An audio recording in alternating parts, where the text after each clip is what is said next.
गल्पर शीर्षक लक्ष्य और भाग्य। आशा करे यही गल्पटी आपणकर हृदय को छुईजिव। जड़े पर्वतारोही जीवन एक लक्ष्य थिला जे से दिने ना दिने विश्वर सर्वोच्च पर्वत हिमालयर शिखर को विजय करेंगे। एथिपाई से एक दशंधि निजको पहाड़ चढ़ार कौशल पारंगम कर आसुथिले। कठिन परिश्रम रे निज शरीर को सुदृढ़ करने, उच्चतार निज शरीर को अभ्यस्त करने, पहाड़ चढ़ार तालीम नेवा, ए सब किछि पंथा अवलंबन कर आसुथिले।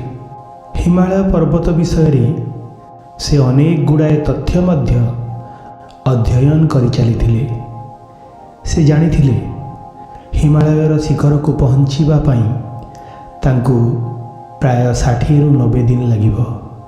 जदि से शीघ्र पहुँचवाई चाहिए ताहा से 45 दिन मध्य संपन्न करिपारिबे, किंतु सेथिरे विपद मध्य अधिक।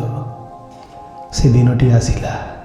हिमालयर बेस कैंप रे पहुँची गले। से अंटारे रसी बांधी निजर खाइबा जिनिस, पानी, औषध ए सब किछि निजर बैकपैक रे सजाड़ी तांकर वर्ष वर्षर लक्ष्य को पाइबा पाई यात्रा आरंभ कले। से निर्णय नेले जे विपद थिले मध्य से 45 दिनर रास्तारे अग्रसर हेबे। सब किछि सुरुखुरुरे चलीथिला।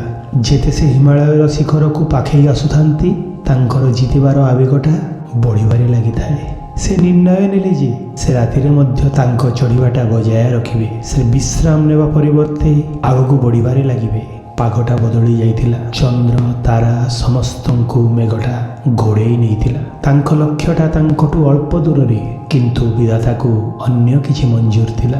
एही घोर अंधार मध्य रे हठात तांको पाद खसीगला और से तळकू खसीबाकू लागिले। तांकर निज उपरे आ कोनोसी भारसाम्य रहिलानी। किछि मुहूर्त परे से निज अंटारे बंधा थिबा रसीरे झुलुथिले।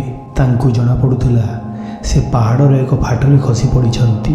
किटिकिटी अंधार, प्रबल ठंडा और नीरवता तांको घेरी रहिछि। मने पडुथिला तांको मृत्यु तांको सामनारे। तांको समग्र जीवन तांको आखि आगरे चलचित्र पर झलकुथिला। से भयभीत होई चित्कार करिबारे लागिले, बंचाओ बंचाओ, भगवान मते बंचाओ, मते साहाय्य कर। शून्य आकाशरु एक गभीर स्वर प्रतिध्वनित हेला, तुमे मोठारु कौन चाहुछ? पर्वतारोही उत्तर देले, भगवान दयाकरी मते रक्षा कर। आकाशरु पुणी एक प्रश्न आसिला, तुमे कौन प्रकृति विश्वास करुछ जे मु तुमको साहाय्य करि पारिबी? पर्वतारोही उत्तर देले, भगवान मु तुमको निजठू बेसी विश्वास करे। पुणी आकाशरु उत्तर आसिला, जदि तुमे मते प्रकृति विश्वास कर ताहेले तुमे तुमर अंटारे बंधा थिबा रसी को काटी दियो। एही उत्तर आसिला परे आकाशरे एक गभीर नीरवता छाईगला। पर्वतारोही किं कर्तव्य विमूढ़ होई गले। से चिंता कले, जेउ रसी तांको ए पर्यंत बंचेई रखिछि से ताको केमिति काटिबे? से आहुरी भयभीत होई गले। से रसी को काटिबा बदलरे आहुरी जोर रे जाबुड़ी धरिले। परदिन सकाळे तांको खोजुथिबा उद्धारकारी दल तांकर जो दृश्य देखिले सेथिरे से माने स्तब्ध होई गले। पर्वतारोही रसीरे झुली मृत्युवरण करिछंती। तांको शरीर शिथिल होई जाइथिला, किंतु तांकर दुई हाथ रसीटाକୁ जोर जाबुड़ी धरिथिला। आश्चर्य विषय एई थिला जे से भूमिरू मात्र 5 फुट उच्चरे झुलुथिले। जदि से रसीटाକୁ काटी देइथान्ते से हुए तो बंची जाइथान्ते। भगवान कहती, विश्वास कर, निजर भय चिंता अहंकार छाड़ी दियो, मु तुमर जत्न नेबी।